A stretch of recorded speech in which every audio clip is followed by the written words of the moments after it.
Hi everyone, welcome to another episode of Reasons and Resources.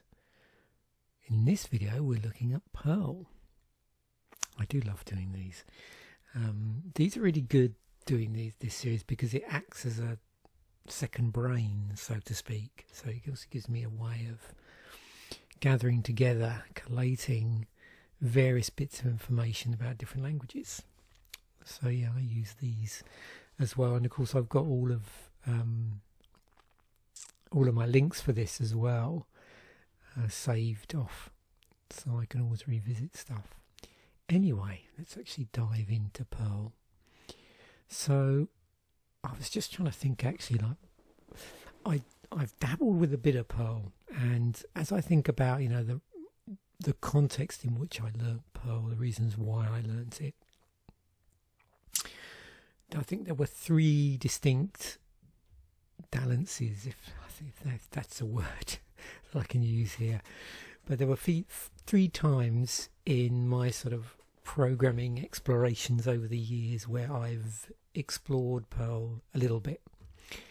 One was, I think, sometime in, I would say, the 90s, when I first bought a home PC. I'd bought PCs prior to that, but on behalf of a firm for work to do programming. But I don't think it was until I got my own PC that I really started to kick the tires on a few more languages. I can remember sending off for various sort of discs and things which had different programming languages on them, because back then it would take quite a long time to download anything from the web. But I think it was definitely I don't think it was any earlier than that. I know the late 80s into the early 90s, I was dabbling on programming languages at work, but I don't know whether I'd stretched out into Perl. So anyway, I think ground zero in Perl for me was sometime in the mid 90s. And then what happened was, sometime in the 2000s, and I know it was before 2006 because that's when I got issued with my certificate, I did a web applications development certificate with the Open University. It was like 6 modules, and quite a bit of it was to do with like back-end development. And we did one unit on, I think it was a combination of PHP and MySQL. And that was one of several units we did on the sort of server side of web development. I think in another one we did ASP with something, and there was one on another server-side product as well. But I think mixed in amongst all of that, I did a tiny bit of this CGI scripting part of Perl, or one of the reasons why you might use it, because I have a CGI and Perl in Easy Steps book that I remember buying at that time, so I must have had to buy it as an adjunct, but I don't remember us exploring it in any great depth. I think it was to just do some clever stuff on the server side of things when we were playing around with setting up servers as the final module, and we were looking at things like server balancing and all that sort of thing. And I'm pretty sure that's when the whole CGI and Perl thing came up, and that's an interesting rabbit hole to go down if you're curious about such things. The Common Gateway Interface, and allows the browser to communicate with server-side programs written in any programming language. So yeah, interesting rabbit hole to go down. And then fast forward a bit to probably sometime around either during just before, during, or sometime after COVID. I'm not sure exactly when. I probably could go back and check my files. I had a dabble with Perl yet again, and I think this was just in the context of text processing side of things. So this one of the things it's sort of renowned for is its capabilities in text manipulation. So I, went down a bit of a Perl and I think regular expression rabbit hole, which isn't always a very pleasant thing. And yeah, so that was the third time I sparred with Perl. And at that point, I was trying to think. It's definitely in this weird period where I think Perl 6 had been announced, but then that morphed into Reiku. I think that's right. I'd have to go back and reread all of this. So that makes me guess it was around about here. So yeah, just before and into COVID possibly. And then in June 2020 they announced Perl 7. But it was around this time, so I would have dabbled with, what would it be, Perl 5? Yeah, at that point. Yeah, so I'll include links to articles and deep links for Perl on Wikipedia, so you can explore that. Some other reasons that I probably wasn't aware of at the time. You can use it for system admin, and I know I spoke about probably using it for stuff on the server side, but I'm not sure how much of that revolved more around the CGI capabilities or the system admin capabilities. But certainly system administration, automation, is another thing that it's great for. By now, you may have already guessed, there's a pretty extensive module ecosystem called CPAN, which no doubt we'll take a look at, or we'll see how to get to. And then the other thing is there's this sort of cross-platform compatibility. So, it's a scripting language, so as long as you've got the environment in which it can run in for a particular operating system, then you can run it on an operating system. So, you write your Perl script once and you just run it on whatever platform's got the appropriate environment to run it in. So, let us just have a quick look and see where Perl features in the grand scheme of things. I'm still looking at the 2024. It's middle of June, middle to end of June when I'm recording this, 2025. So I haven't checked to see when the release date is going to be for the 2025 Stack Overflow. But whenever that is, I'll probably start featuring that as well in these episodes. But if we look at 2024 and we try and find Perl on here, where do we see it? So looking at programming, scripting and markup languages that are most popular. Is it fairly...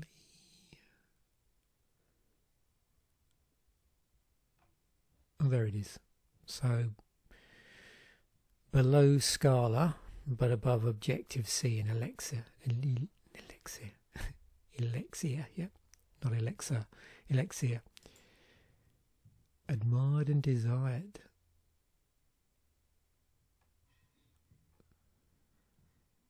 Where are you, Perl, on the list?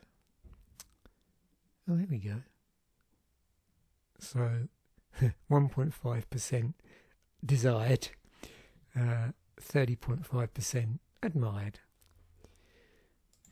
and then top paying. Oh, there you go. 1, 2, 3, 4, 6. Yeah, I wonder if I suspect one of my. I was just trying to think, like, what was my impetus for learning it around the time of, or just before COVID.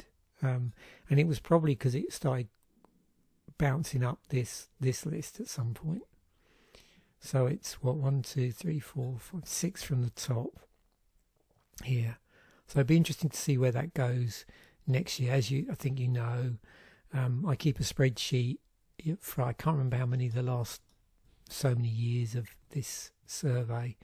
So I'm going to be interested when I update that for the 2025 survey, and then I'll do a video about that as well separately. So yeah, interesting where some of these have gone. Notice how the beam stuff bubbled up and closure was bubbling away. NIM's interesting. I'm probably going to do a tiny experiments episode on NIM. Notice that's in now, so yeah. Right, and moving on to some resources.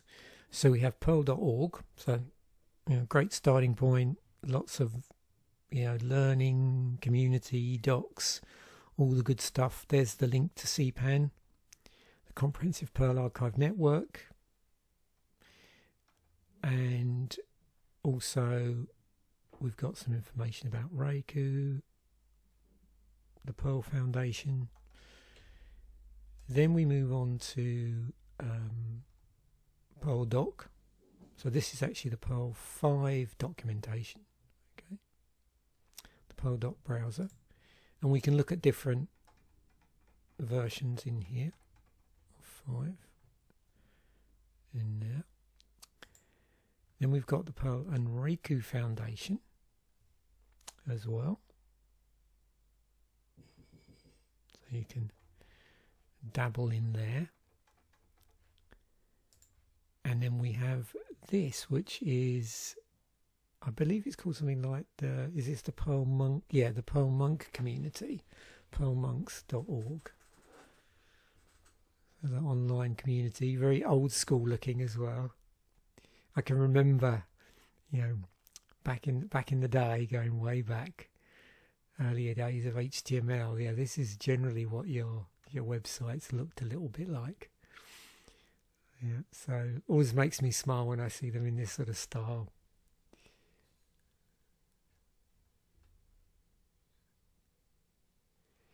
And then we have the books that to me are the sort of most iconic. So when I think of Perl, there's 3 books that always sort of spring to mind. One is this one, Learning Perl, which I believe is called, not surprisingly, the Llama book. So it looks like there is a copy of it on the Internet Archive. Not the whole thing actually, but just so you can, I just brought it up so you can see what it looks like, see what's in here. There you go, so you can see some of the table of contents. Maybe I'll have to purchase this at some point. It'd be interesting, yeah, for a later edition maybe. I don't know. Yeah, anyway, I'll think about it. Be a nice addition to my programming book library. Beyond my lone CGI and Perl in Easy Steps book. Then we have this one, which is Programming Perl. I don't know if they call this the Camel book or not.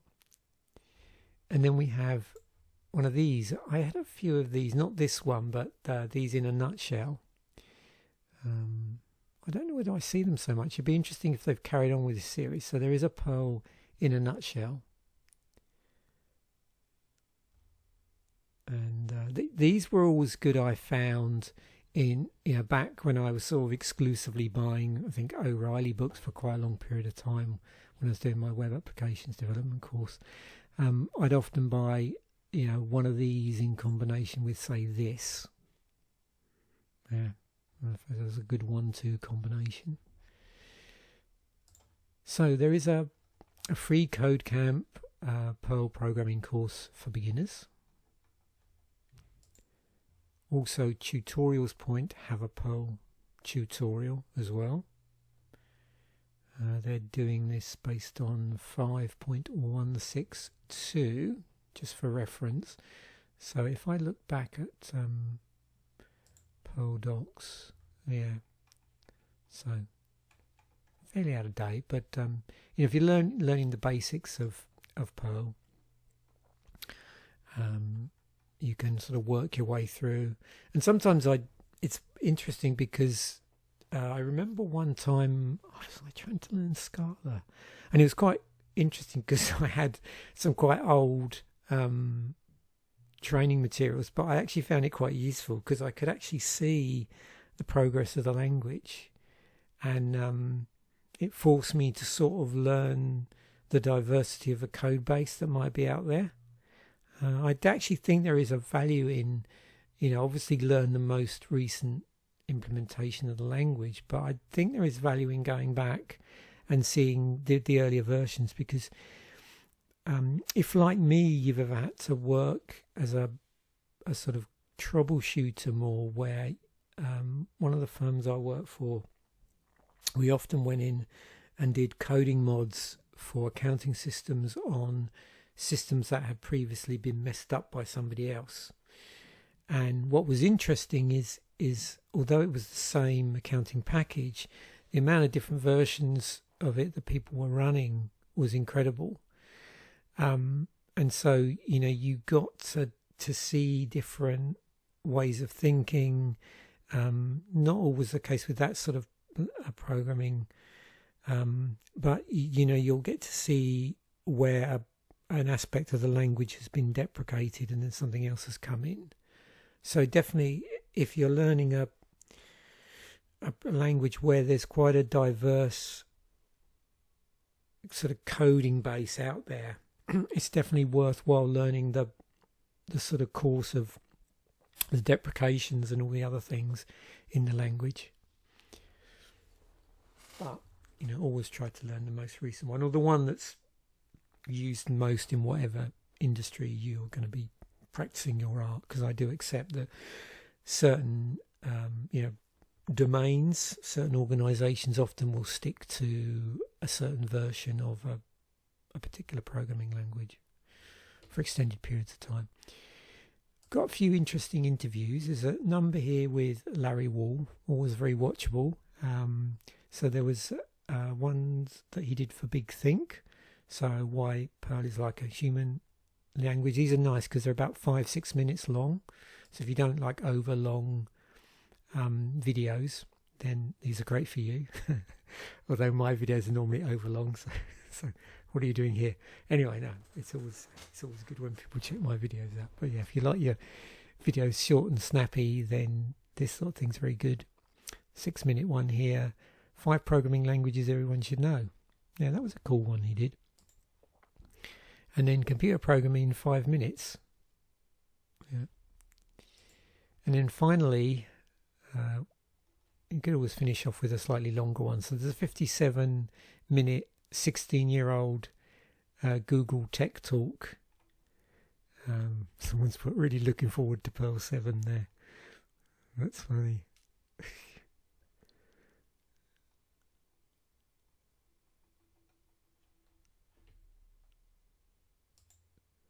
And then this is a really useful channel, the Perl and Reiku conference. I don't know, it's happened before with me. I'm not too sure with this whether sometimes with some of these languages you might find they've got like multiple channels. I've not gone down too far a rabbit hole with this, but there's definitely ones from 2024. So I think they're just changing this based on, the 2025 one. But yeah, if we go back, let's just see when the first video was here. I think I did check. Yeah, so it does go back quite far. But that's something else to bear in mind when you're checking out these community-specific ones, conference ones, for any language. Just check to see if there's multiple channels, because sometimes they'll actually split different years up, or maybe there's been a change of... management's the wrong word, but maybe the steering committee's changed and they've decided to create their own, or another channel. So yeah, always be curious when you're checking out the conference material for the official ones, and just see if maybe it also exists in another form for earlier conferences. I'm not saying it will necessarily for this one, but you never know. And in terms of where I've got to with the Programming Polyglot project, which at the moment is It's going a little bit slow while I'm off on the various other side projects, but it's always going to be there, and I'll just keep chipping away at it. I did do Perl, so yeah, Perl is here. What do they call it? The Swiss Army knife, a Swiss Army chainsaw. That was it, yeah. Swiss Army chainsaw. Very amusing. Okay. Oh yeah, I remember the thing at the top here. Yeah. So a few, the usual suspect of things to try. Yeah, binding and scope, functions and closures, frames and argument passing. I think if you've ever looked through this, you know it all sticks to the same group of, is it, I'm trying to think, 3 lots of 4. Is that how I've grouped? It's been such a long time since I've actually done this. I'm trying to remember how it's grouped here, but it's always the same group of things. So every language has, you know, a binding and scope section, functions and closures, and so on. And I think it's either three groups of 5 or 3 groups of 4, one of the two.